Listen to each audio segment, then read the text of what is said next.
Lisa, I'm so glad that you're here with me, and I can't wait to hear what you thought. I know you're a homeschool mom, but I can't wait to hear what you thought about the meal plan and the information that I pulled together for you. It was amazing. First of all, cooking has never really been my thing. I do it. It's like I think for a lot of us, it's like we do it. It's not really our thing, but we do it. And the fact that not only am I a homeschool mom and I'm running my business from home, and my husband was recovering from a stroke. So it was just like constant people needing my attention, but also needing to eat, right? That's kind of like a basic human need. Right. But when you're home, when everyone is home with you all day, sometimes a little boredom sets in. And what do? They go to the fridge and they're starting to look to snack. And we like to keep it healthy in here also, because myself, I know my daughter has a little bit of signs of some intolerances too, but I'm gluten, dairy, soy free, light on corn. I try to avoid it, but it's not the worst thing in the world if I have a little bit of that.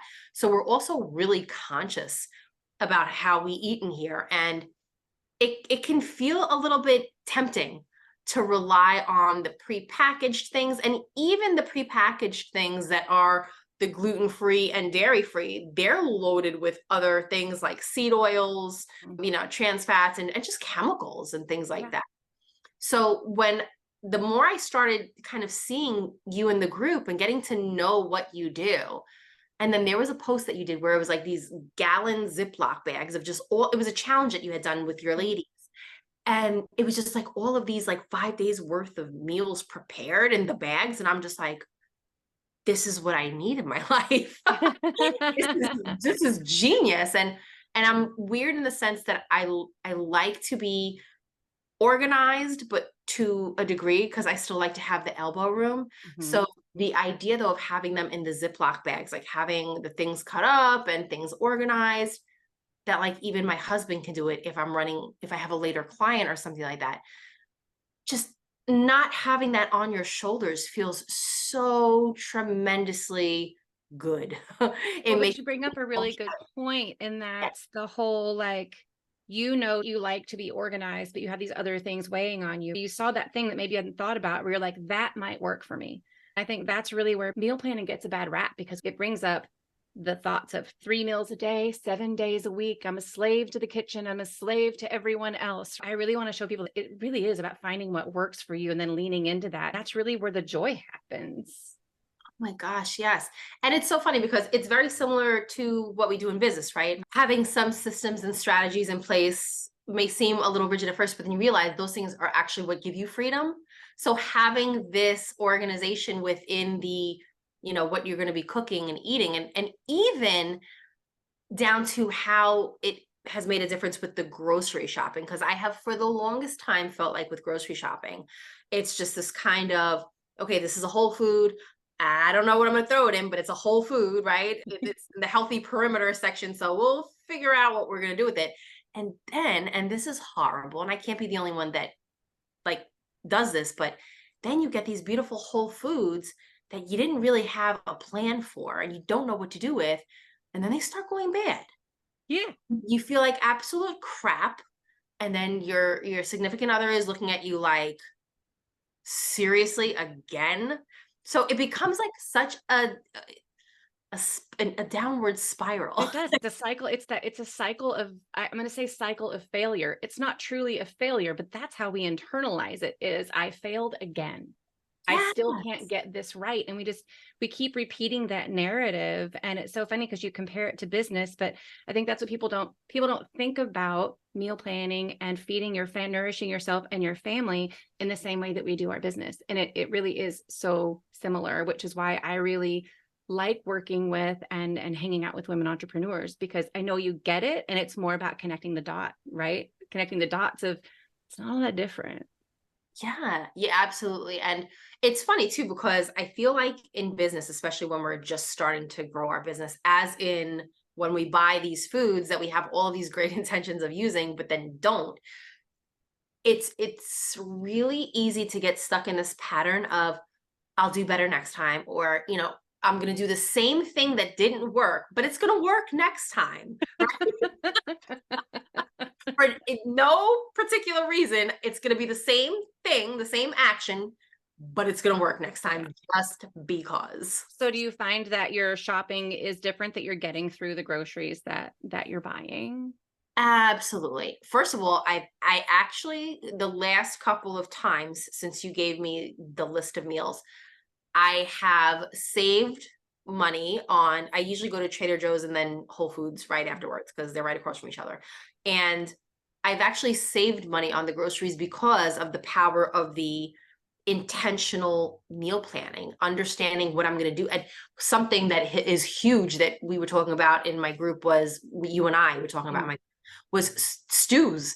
And it's like, my mother used to make stews and pot roasts. And it's like, why did I never, it's like you have something in the back of your head. It's like you have to forget and then you remember. It's this constant cycle of forgetting and then remembering. And I'm like, that's right. I could have all of these beautiful whole foods. And let me tell you, I never used tomatoes and I never used heirloom tomatoes. So thanks to you, like I've discovered the beauty, and I almost hate to cook them. Like I want to have them with the pumpkins on my windowsill, the different, because they're so beautiful, such a beautiful variety. But heirloom tomatoes and the small potatoes and the different color potatoes, it's like the diversity now of vitamins and, you know, just healthy foods without spending as much money. And that's not even taking into account the waste.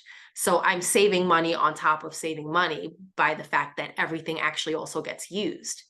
Oh, that's awesome. And are you finding, are your kids liking the meals? Because that's another thing I hear a lot is, you know, I don't think my family's going to eat that. They don't like X, Y, and Z. Yeah, no, they love it.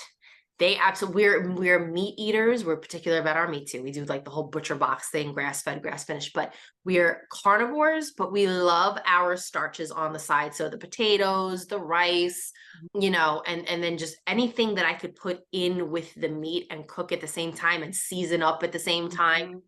It's insane how I had this perception that these beautiful stews and stuff, oh my gosh, they must take so long, or they're just so much to get together. They cook themselves though. They do. And what you're adding in is just really creating those layers of flavor, and it does do it on its own. And it's remarkable how little a beef stew needs, right? Like you need beef, onions, carrots, potatoes, maybe some fresh herbs. Like they're so simple, but I think we watch our parents make these and we had these ideas that they were really hard and complicated because they tasted so good and so hearty, right? And they would cook them all day in the slow cooker and we're like, wow, that must take forever, right? And like if you have an Instapot, like you can literally chop all that stuff up in about 10 minutes and throw it in your Instapot, turn it on, go help your kids with the homework, and then what do you know, dinner's done. Like it's, you know, what's crazy is that I don't even cut up the vegetables beforehand. I kind of throw, like, maybe I'll crack the carrots in half or whatever, but I throw everything in the pot. And as it softens up, I come back with like a butter knife and I just start like cutting it up in the pot. So what, like the reference that you made about like watching our mothers do it, I feel like also because they didn't approach it from the most convenient, like methodical angle, that they would say things like, oh, I've been in the kitchen cooking all day and this, that, and the other. So it's almost like we just expect it to be hard also, you know?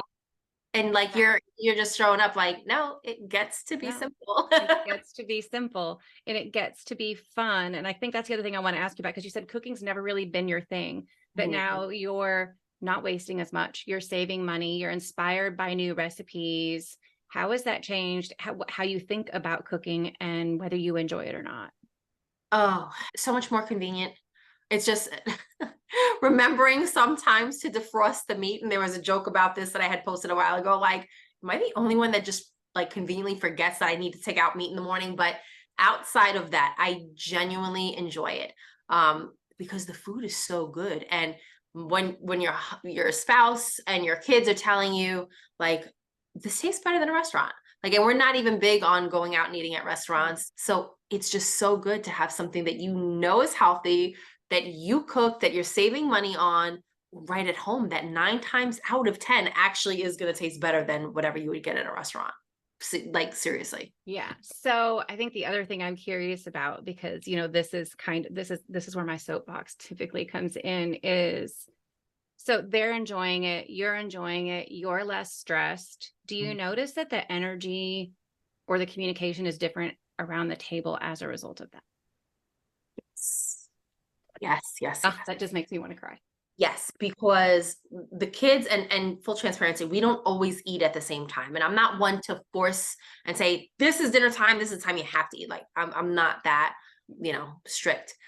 But I will say that when I was having to like scramble for things last minute, and it was really just something I had so much resistance towards, even towards my husband, if he didn't want to eat it in that moment while it was fresh, I'd be like, you're like, dagger. come on, eat it. Or if he'd be like, you know what, I had a salad earlier or something, I'd be like, what?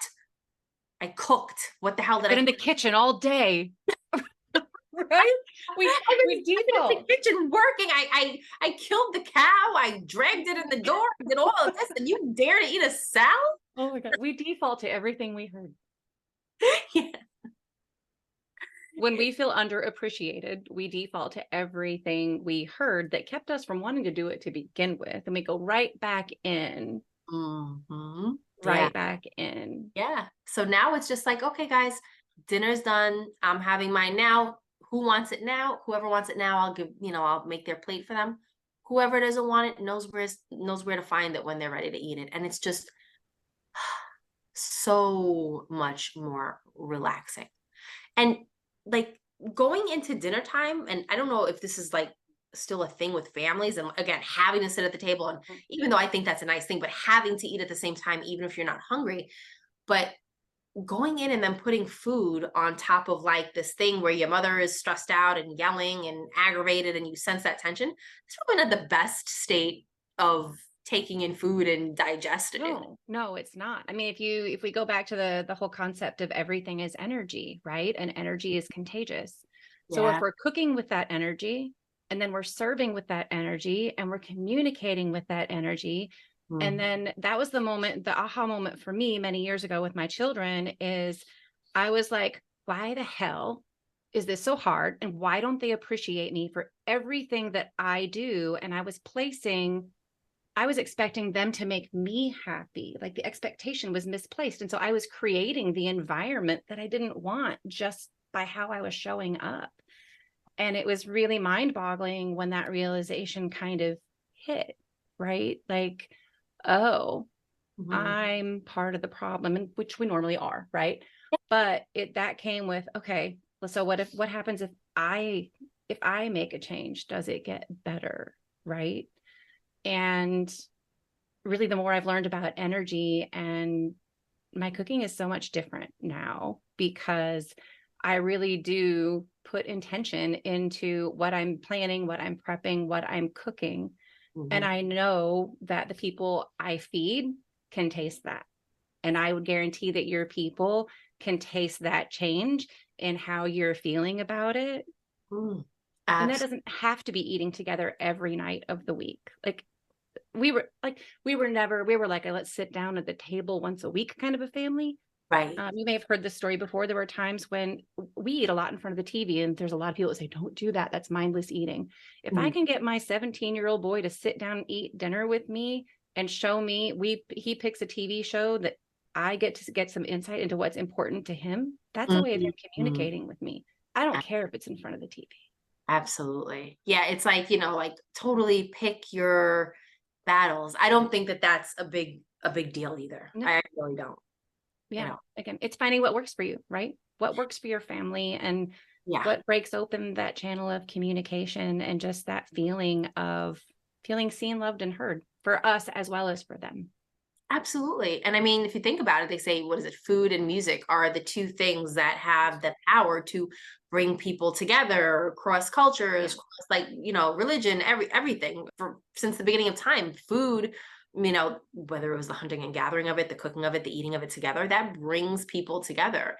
And I think that however that looks and feels in each household, that's amazing, but it should feel good. Like it should feel good, whatever feels good. And I will say that being more intentional about it now, and having these recipes that were kind of like, you asked me what we, like preferences, food allergies and things like that into consideration. So that was just amazing. And it feels good, especially when there are so many sensitivities to things, to just kind of have someone who can think of it for you, Yeah. Yeah. That's Well, yeah. And I think that's really important because you can look on Pinterest, you can find recipes a million places, and you can do a Google search for gluten and dairy free, right? But you've got all that other noise in your head about all the other things that you're managing, right? And so I can see it from out here and be like, oh, okay, what do I think would make this fun based on everything that you've told me? But not just fun, but it's fun, it's interesting, it's easy. Yeah. Right. Yeah. And so that's really what I like to bring to the table, because hearing what you're saying today, like I've gotten a little teary-eyed a couple of times, because that truly is just that's my mission and how my little part in healing the world. And that's amazing because I mean, you are facilitating people coming together. And like, I mean, granted, I know I homeschool my kids, so they're home with me all of the time. But, now that I look at it, kids being out of the home and away from each other, even siblings, for 6-7 hours a day, and then after school sports and stuff like that, mealtime really takes on a greater significance when you think about that, of the finally coming back together after a long day. And to touch on what you said before, like you can go on Pinterest, but hello, decision fatigue is real. And don't get me started on the amount of things, the amount of boards I have on Pinterest over like the last decade.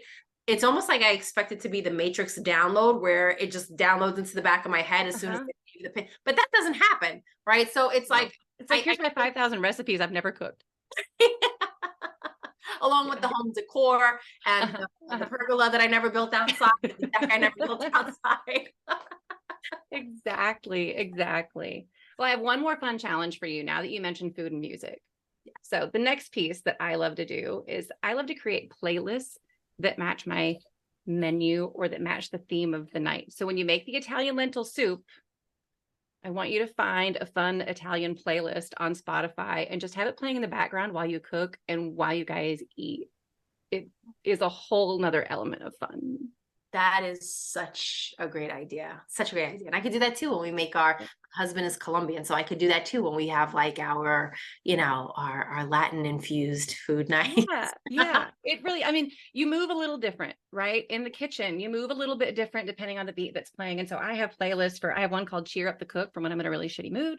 I have one that's like the crooners. It's like Frank Sinatra. If I'm just feeling like I just need to like super chill. Yeah. They're all a little bit different depending on my mood, but it kind of, again, helps you move that energy through, kind of helps you just settle in. Yeah. That's my transition at the end of the day from the work day into my evening. I love that idea. I absolutely love that idea. Love it. Thank you so much. So I'm going to ask you just to do a quick recap, because we covered a lot, but like just a short recap of where you started, what you got, and where you're at. Absolutely. Well, thank you so much for having me, Tricia. And thank you so much for your help. So where I started was as a homeschooling mom with a husband who's retired, but also home because he was recovering from a stroke, the 2 children, and business and clients. So went from kind of throwing random things together, that was the things that didn't go bad as we eat healthy and whole foods, and then getting into that cycle, like you said, of feeling defeated because things went bad again and not changing anything, and then buying that. It's just a cycle that repeats. And then being stressed out about dinner, and like it looking up and it being 6 o'clock and it's like, oh my God, I didn't make dinner yet, to just feeling like, okay, dinner is made at like 4:30, everything's in the pot, as you're hungry, come and get it. And it's just, it's allowed the energy and the mood around eating and dinner to feel so much lighter. And just if I have clients that are later, just for me to even approach that with a different energy, and everyone is happier, everyone feels good, goes to bed with, everyone goes to bed with a nice satisfied tummy, with no tummy aches, because all of the food is usually, whole foods. So it has been amazing. It has been a complete makeover. Oh, yay. Yes. Yay. Thank you. Thank you so much for taking the time to share all of that with me. I have goosebumps. I'm so happy. I'm so excited. Thank you, Tricia. Your help has been amazing. Thank you so much for watching Lisa's story. Her journey is such a powerful reminder that when you have the right tools and the right support, it is possible to reclaim mealtime without sacrificing your sanity, your time, or your family's health. If you're ready to experience this kind of transformation in your own kitchen and mealtime routines, start by taking the Family Mealtime Magic Quiz. It's not your average quiz. It's designed to give you real insights into your unique cooking style and uncover the hidden dynamics in your family's mealtime routine. So just click the link below to get started, and you'll receive a personalized voice note from me with your results and tailored strategies to elevate your mealtime experience. Because when you transform your meals, you really do transform your life. So are you ready to create that magic? Take the quiz now, and let's make mealtime your most meaningful moment of the day.